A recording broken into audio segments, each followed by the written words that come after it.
Pleasure to welcome you today to the Macleay Museum. Thank you for coming in on this rainy afternoon. It's very cosy in here actually, so it's a bit of shelter from the cold outside.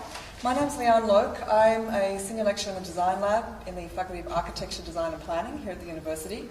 I'm also going to be a collaborator with Michelle St. Anne on a theatre production that we'll be talking about. Michelle is a performance maker and director of the Living Room Theatre Company. And we're also working, of course, with Jude Philp. Jude Philp.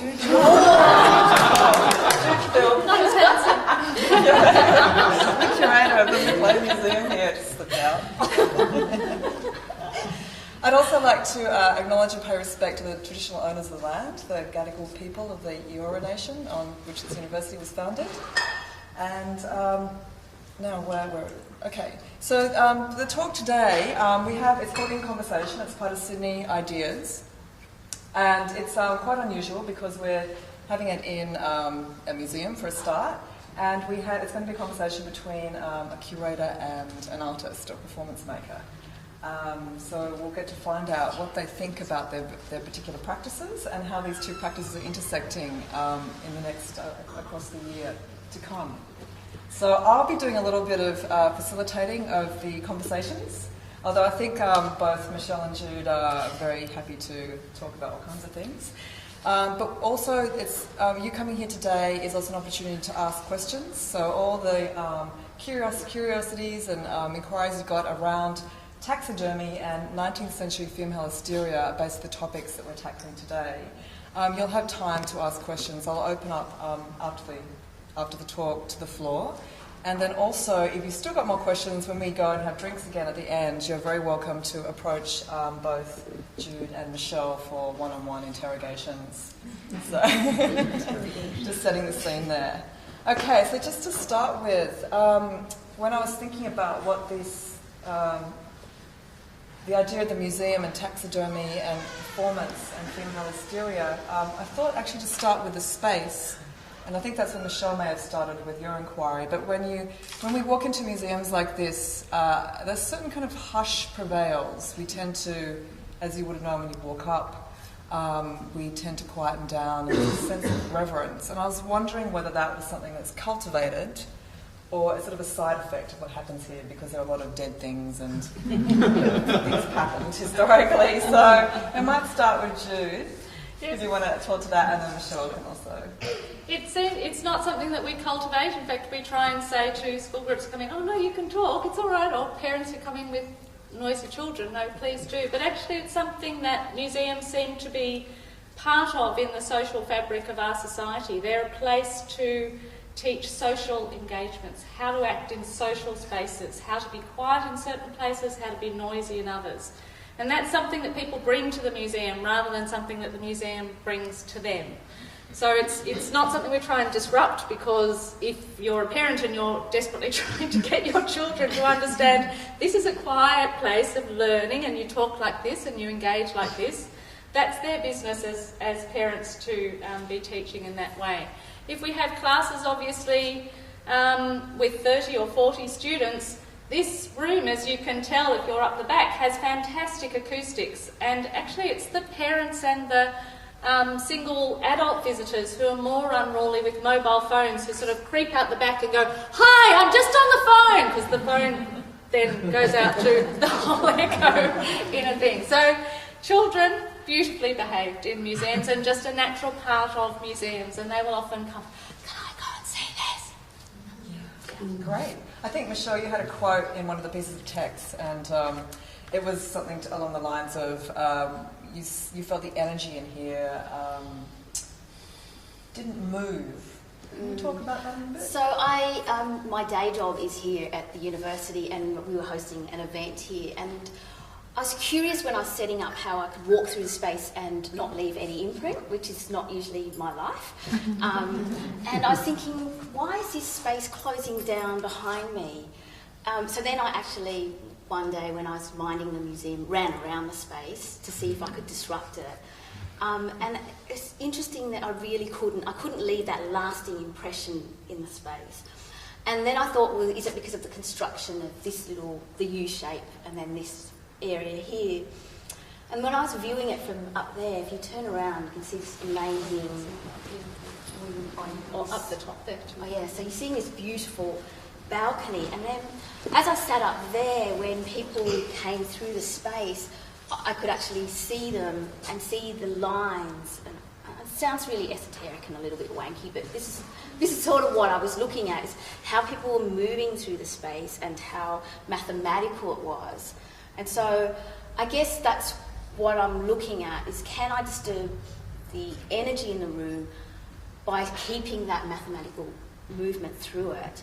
And when you set that pattern up physically in a space with rotating performers, if we cut through that, will that have that ripple effect? And I guess it's just by testing the space with the audience, because as a theatre maker we go, yeah, that's the rhythm, that's working.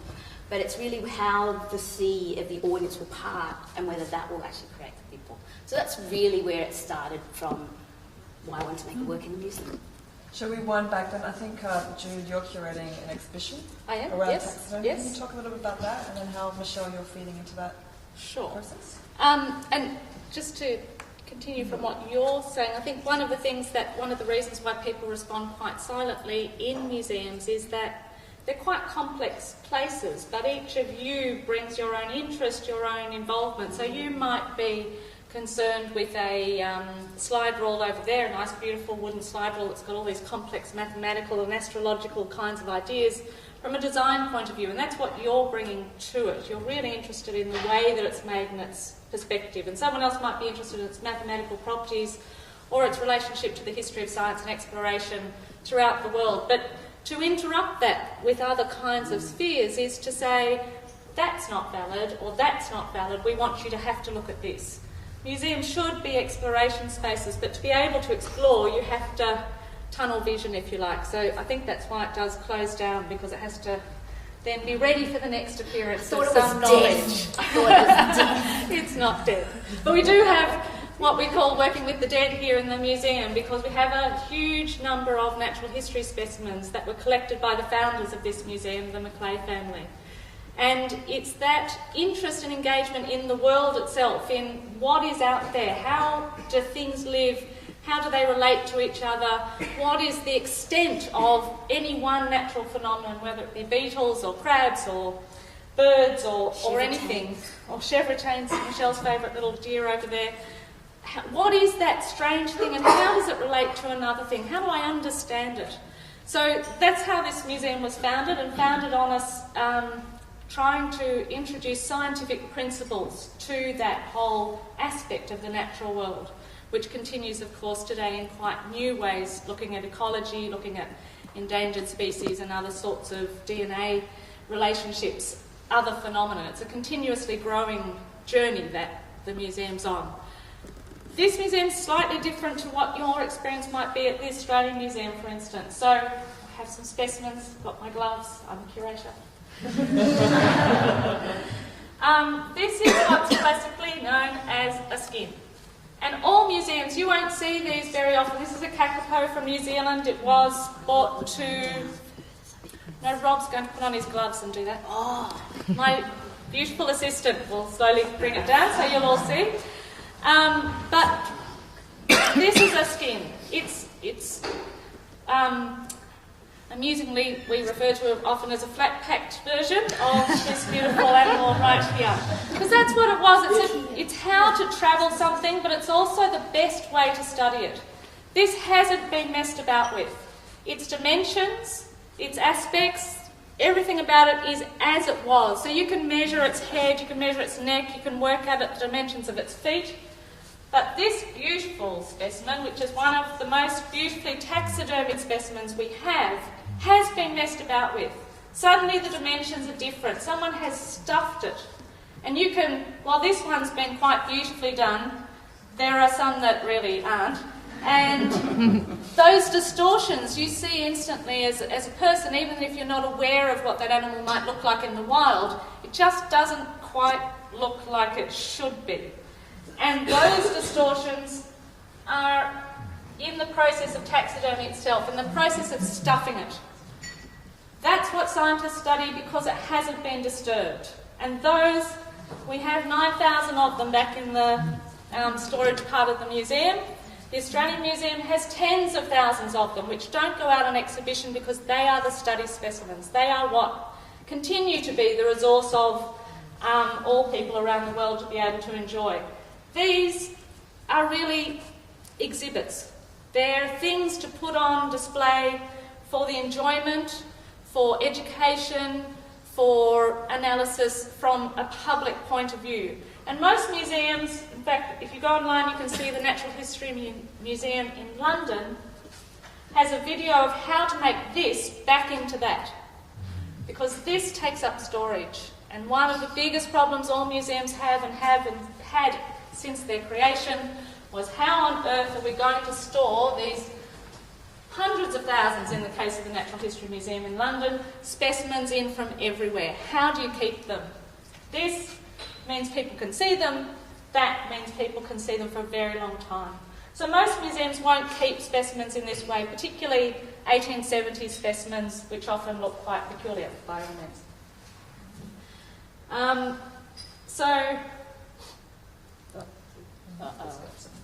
Just making sure. But in our museum, we're also a museum of the history of science, so we really do want to explain what this is in relation to what that is. How did this come to be? What is this? And so our exhibition, which opens in November, is looking at both the internal structures, because unless you open that up and destroy it and put it back to this, there's no way of understanding how it's been produced. So we took them down to the vet hospital each week, amusingly took our dead down to the living vet hospital, got them x-rayed, saw how they're constructed, and then that assists us to be able to both understand it from a conservation point of view, because they are made in the 19th century in a wire construction. They're like small sculptures. Wires connected either through a twist mechanism or through hooks, interleaving hooks, and then stuffing is put around them to be able to make it into a sculptural property. Today, that's not how taxidermy is done. Today, if you go and see specimens in the Australian Museum, predominantly they will be a mould. And this was a system invented in sort of the 1910s and 20s as people started to look more at the environment of animals. How do animals look like in the wild? Although that's quite a good wild animal.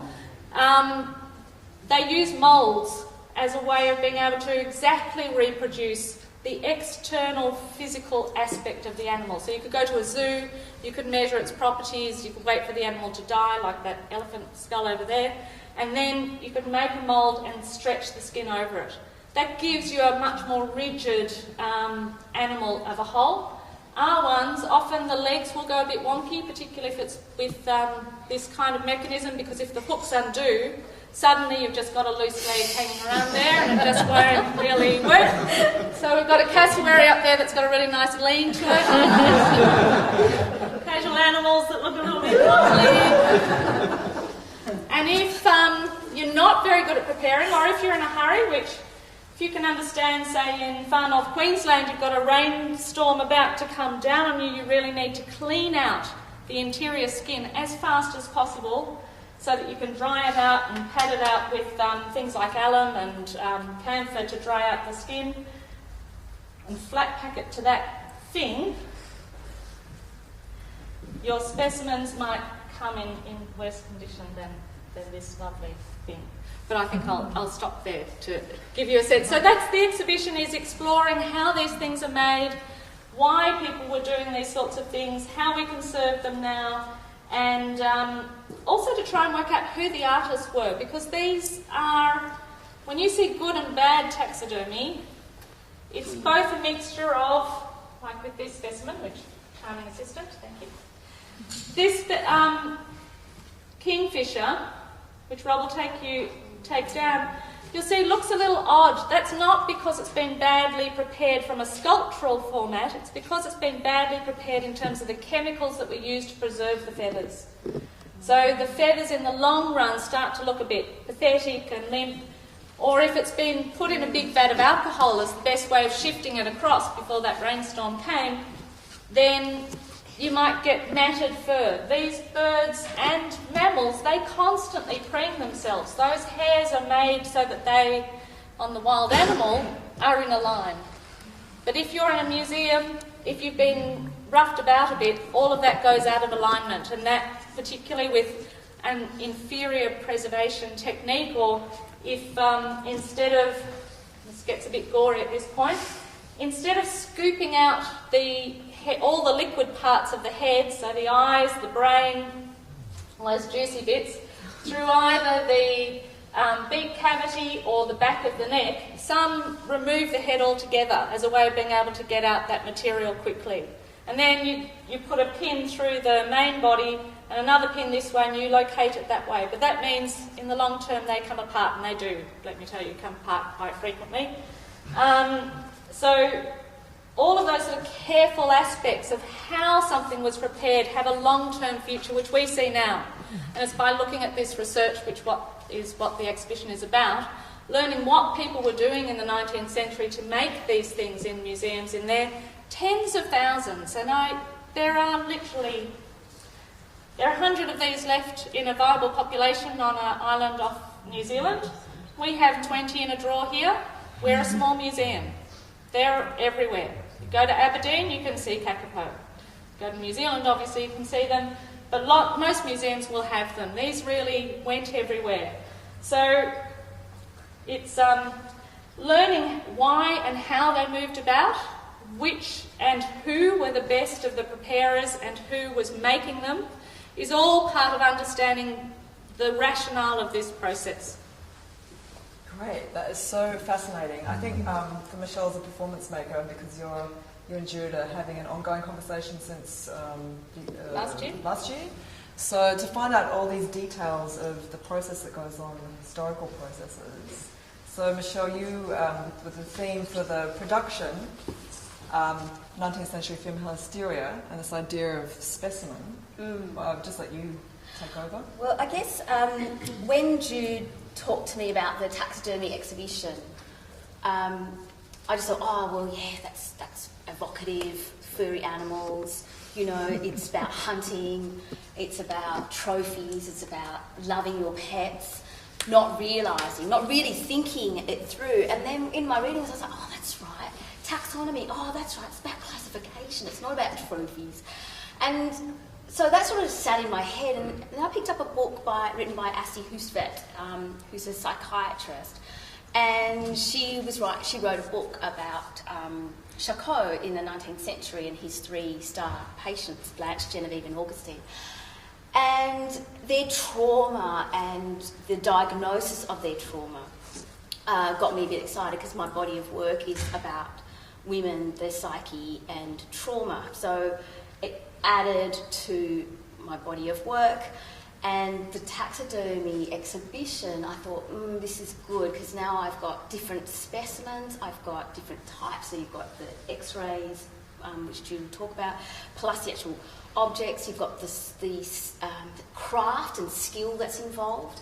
I was really fascinated by the stuffing of the animal and the stitching of an animal and how hands move. So that became a really big thing for me about the artistry of it, and it's in the way that butchers use their hands and chefs use their hands, so it's quite tangible for me. And then and then the positioning. So then Jude and I talked about the positioning of these animals, exhibits about the teeth, the hands or paws, whatever, feet, and how they move around in its classification. And then, you know, they sort of sorted it out. Scientists had it sorted out, and then they look over and but hang on, that little finger's doing something different. So that animal then moves over to a different classification. And so that to me was fabulous, because I work with physical performers, and so how do those positions instill an emotional response in the performer? And then, I hope you're following me, sorry, and then how that goes back to hysteria, when Charcot was looking at these women and he actually he never listened to them, he never listened to what they were saying. It was about the positioning of the body, and so he documented them, and he was an artist, a visual artist, and so that's the frame of the body was really important. And if he touched her in a particular way, how she would move and where her hands would be and what the twist of the head. Photography was coming through at that time, and so you've got always still photographs, but you don't actually have the moving image of how the body was twisting and turning during these episodes. So all of that became very performative for me. And I guess I should clarify, people say I'm a theatre maker, I am, but I don't work with text per se, and there's no beginning and middle and end. It's all a bit random, it's all looking at installations. My work centres around installations, so I guess that sort of feeds back into how I can work within a museum context, because again, you're looking at storytelling through those little blocks, I suppose. Yes. Did I answer that question? I think just to pick up something there, for me, just this whole thing of women as specimens, and obviously the animals that are collected as specimens, and what science does, and then when we move into Salpêtrière, the institution where Charcot was practicing with the women, and there was this whole thing that went on in the 19th century where you could do demonstrations of conditions. So if you were suffering from hysteria, the public will come in and see this public demonstration of this woman, Blanche, exhibiting hysteria. So, I mean, we don't do that anymore. I think we do. I do think we do that, because, you know, when you go into hospitals, and particularly teaching hospitals, you know, the patient becomes an exhibit. I've been spending too much time in hospitals of late, so... and I think that's what fascinated me about the way we thought about mental health back then, and how much has changed now, if at all.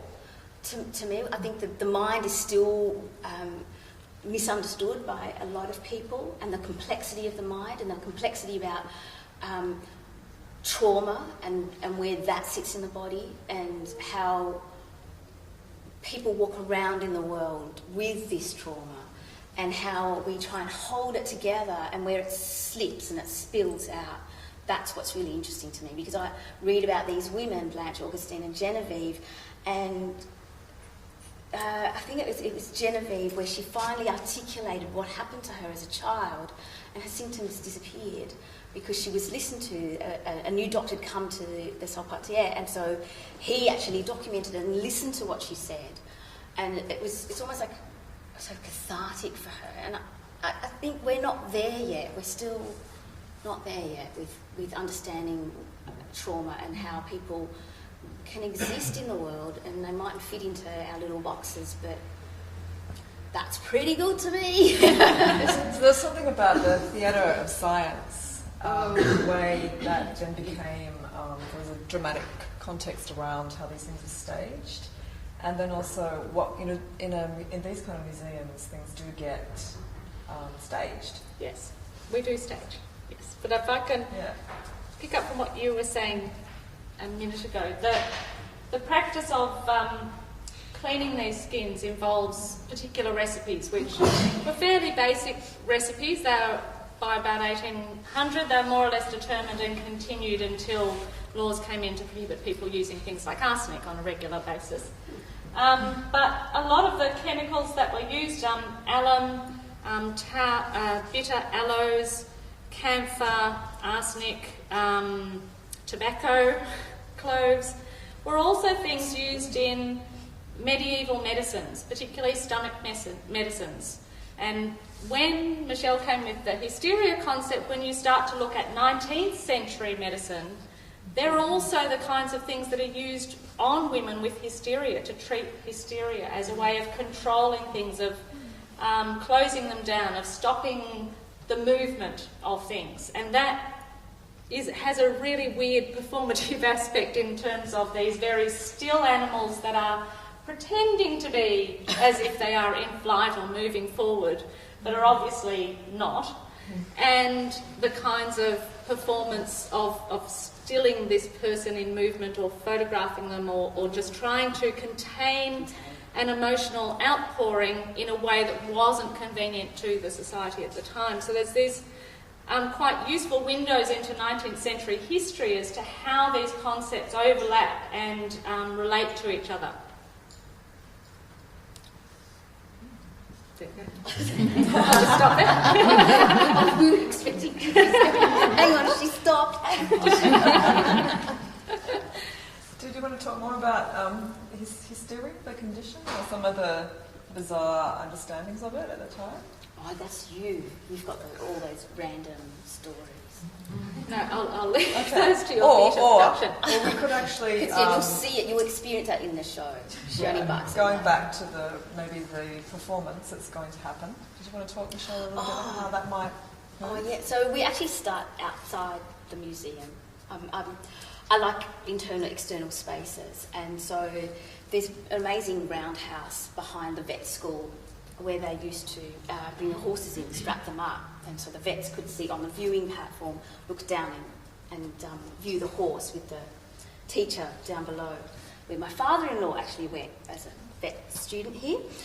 So we're going to actually start in there. And so that's where the female body is actually up for exhibit. Lian Loke is going to be that female body.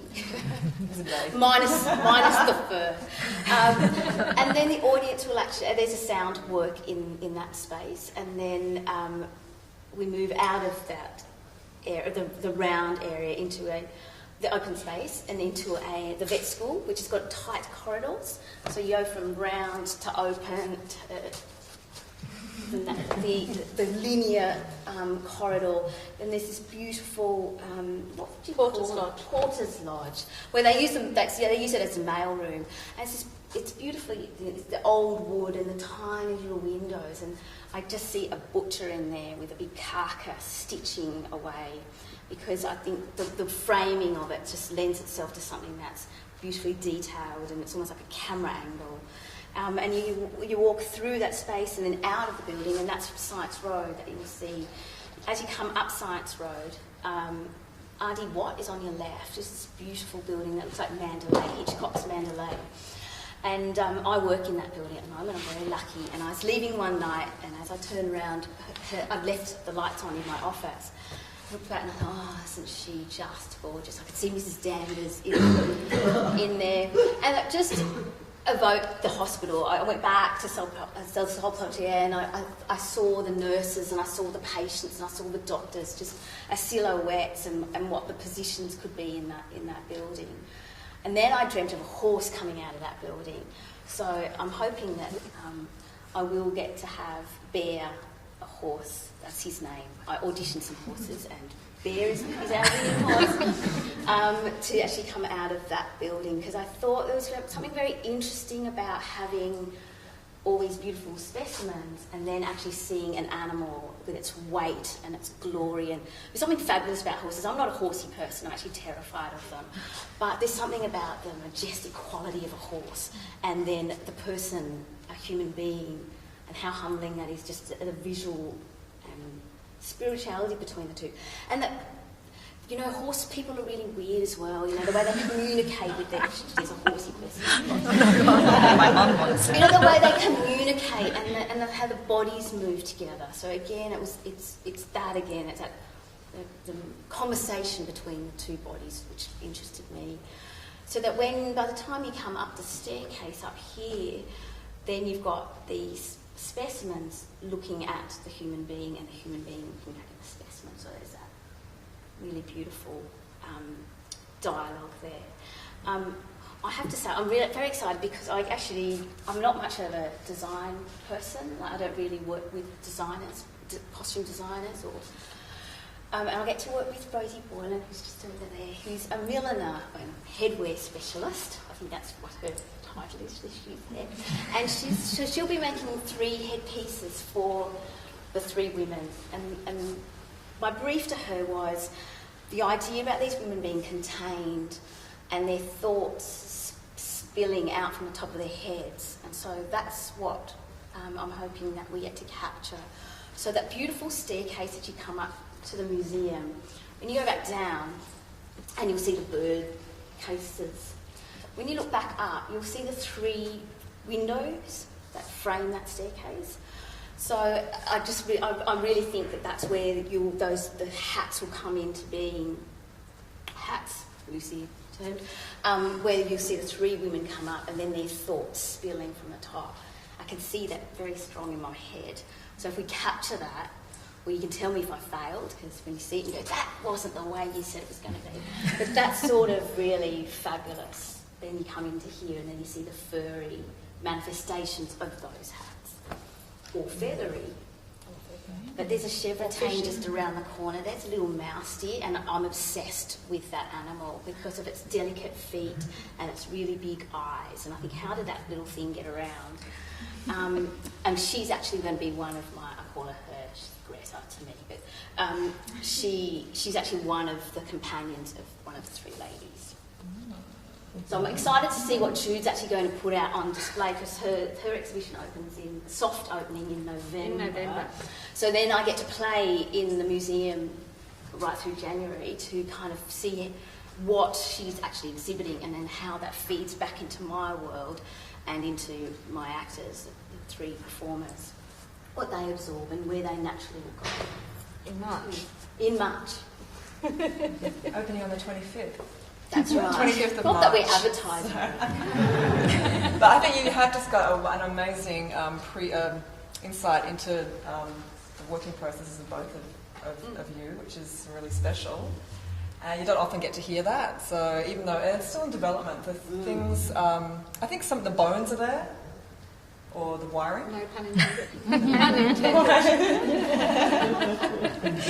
But yeah, the details will definitely shift. But Michelle does very special work in immersive performance, so you won't just be sitting there in chairs like today. No. You'll be coming on the journey with us. I should also add that one thing that I haven't talked, because my part of the exhibition, I'm just one of the curators of the exhibition, and I'm concentrating specifically on the making of these and their 21st century problems and the technicalities of their sculpture. But our natural history curator, Tony Gill, is looking specifically at classificatory systems. Why people are making these. These are not, as beautifully exhibited here, specimens that were made for ornament for that 19th century huge millinery practice, the practice of wearing animals to a vast degree or decorating homes with them, blankets, floors, all sorts of things, as will be really familiar to you. But these animals were specifically designed to understand scientific principles.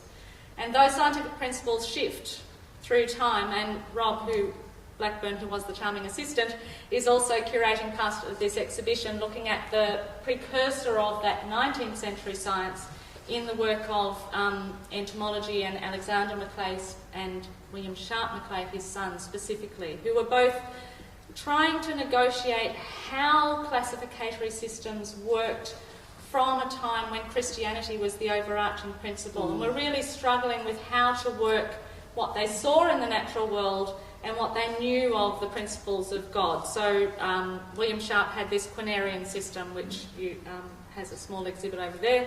You can try and figure it out, and Rob will explain it in more detail next year. But that part of the exhibition was also a surprise, because while I think everybody's familiar with taxidermy as mounted specimens of gorillas or sheep or birds or whatever, insects were also taxidermy, particularly the larger ones. So the spider on exhibition there, that large one, has wiring going through it to hold it together. Some of the larger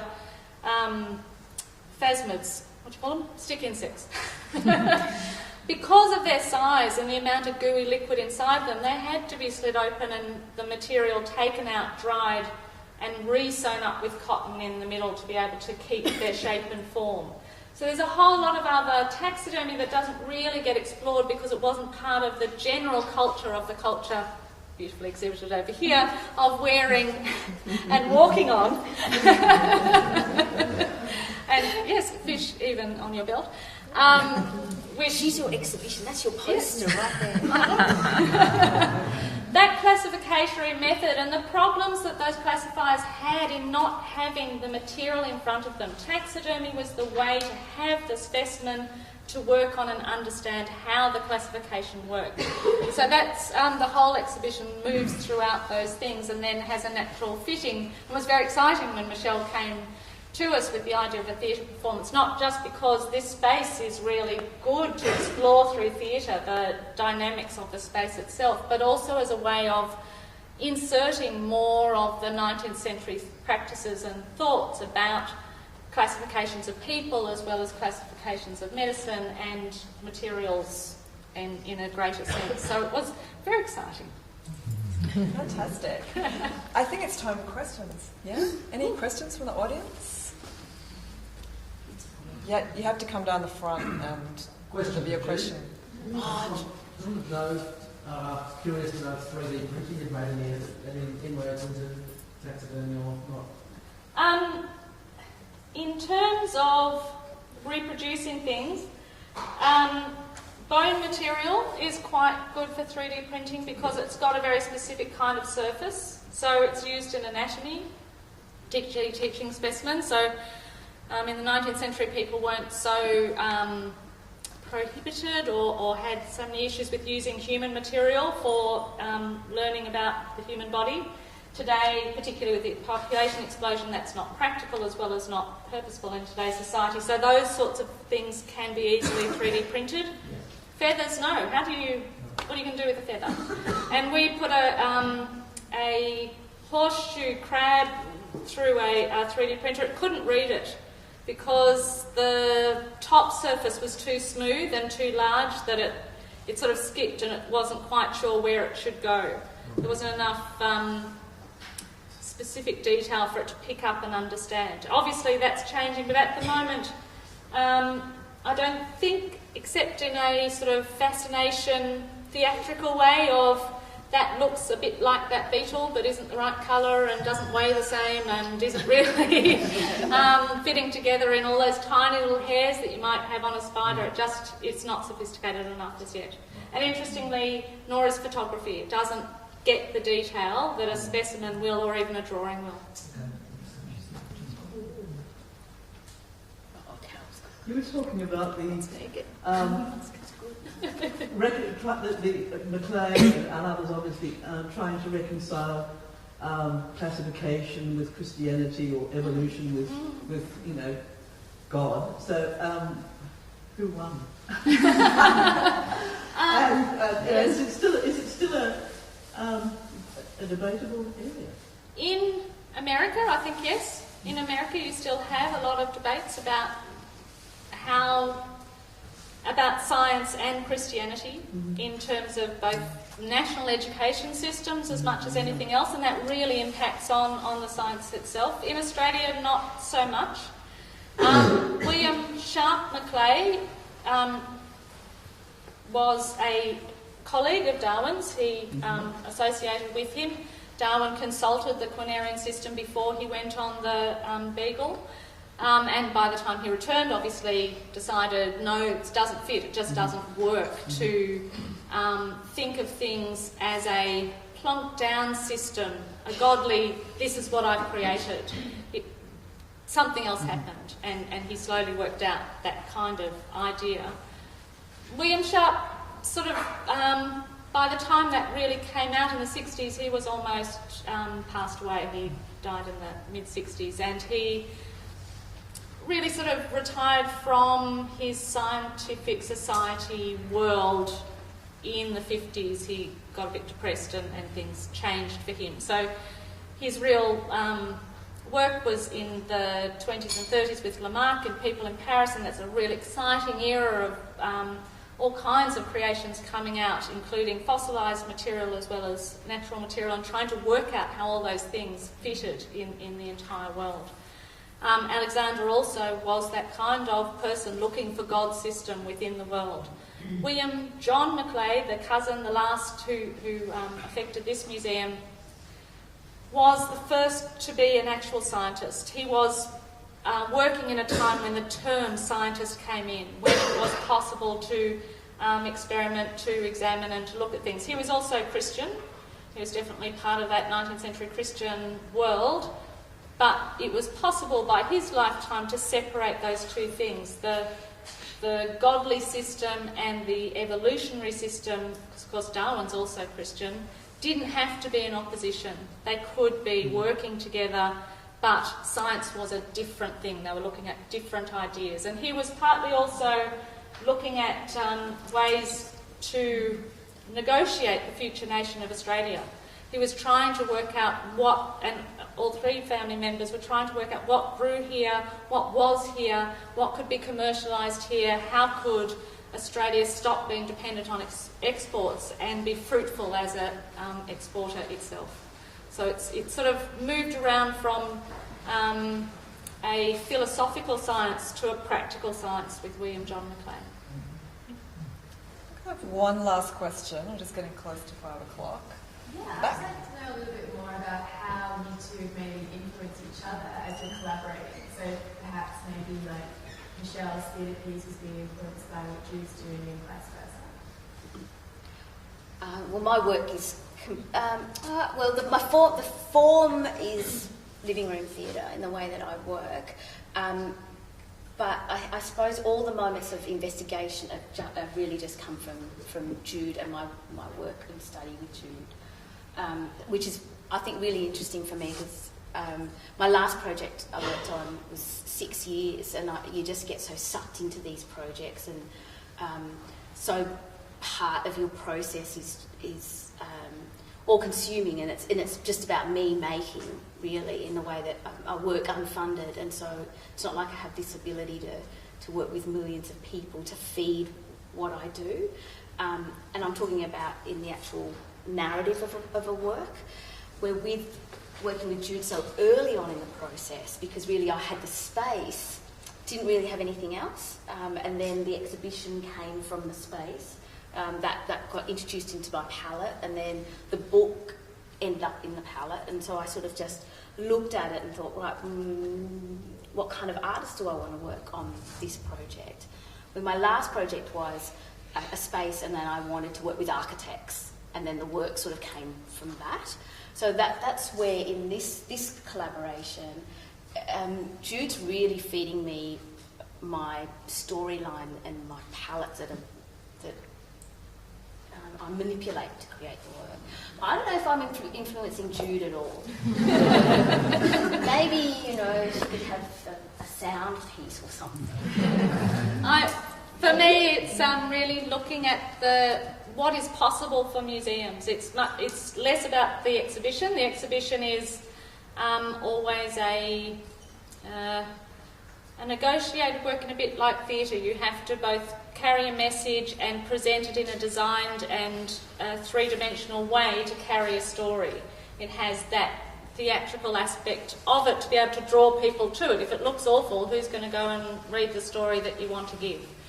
But Michelle's work and her idea of moving theatre really expands the potential of that story, of how we can use museums to reach people of a diverse group. You might not be interested in museums, you might hate museums, you might think taxidermy is an abysmal practice, but if you love theatre and if you're really engaged with the kinds of performance theatre that Michelle's good at, then you'll come to this space and you'll see it in a different way, and that is a really influencing aspect, not perhaps for the exhibition but for future work, as to how we can expand the public profile of museums, how museums can reach new audiences and charge spaces with new ideas and feelings through different ways of presenting those exhibitions and the material we have. Wonderful. Okay, let's thank both our speakers for really inspiring talks and opening up your imaginations to the possibilities.